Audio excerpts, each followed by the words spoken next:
সম্প্রীতি শিক্ষার্থী আমার পাশে ডান পাশে আছেন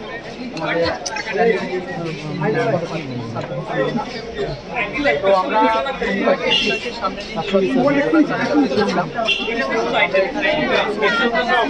তার পরিপ্রেক্ষিতে তাদের মতো যারা সিদ্ধান্ত নেয় আমরা তা অভিযোগের মধ্যে যদি আমরা বলতে চাই বিষয়টা এসেছে আমরা বলেছিলাম যে আমাদের দাবি ছিল যেন অমূর্ছনীয় কালির ব্যবহার করা হয়।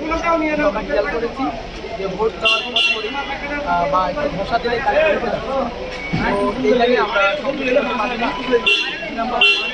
আমরা বলেছি যে শিক্ষার্থী যখন ভোট দিচ্ছেন তখন একজন কর্মকর্তা কার্ডের সাথে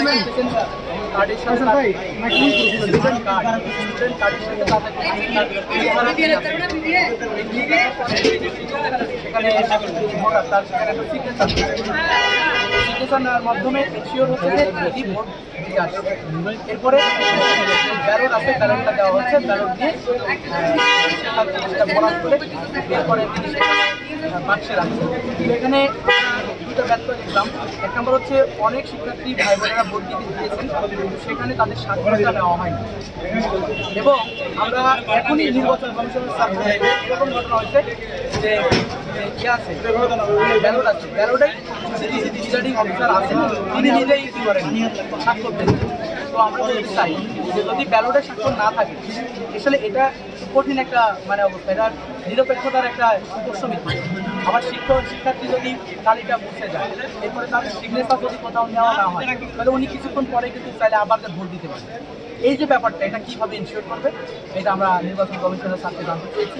এরপর আমরা দেখেছি নতুন কলা ভবন, সেখানে এলইডি স্ক্রিন বন্ধ হয়েছে আবার চালু হয়েছে এরকম অভিযোগ আমাদের কাছে এসেছে।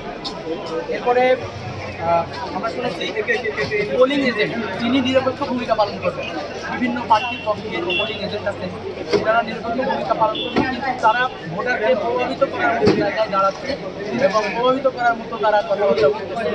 এই চারটা বিষয় নিয়ে মূলত আমাদের আজকের অভিযোগ ছিল। এই ব্যাখ্যাগুলো নির্বাচন কমিশনার সাথ দিয়েছেন সম্পূর্ণরূপে, সেখানে আমরা সন্তুষ্ট হতে পারি না। আমার মনে হয় যে এগুলো আরও ক্লিয়ার হওয়া দরকার এবং দ্রুত পদক্ষেপ নেওয়া দরকার।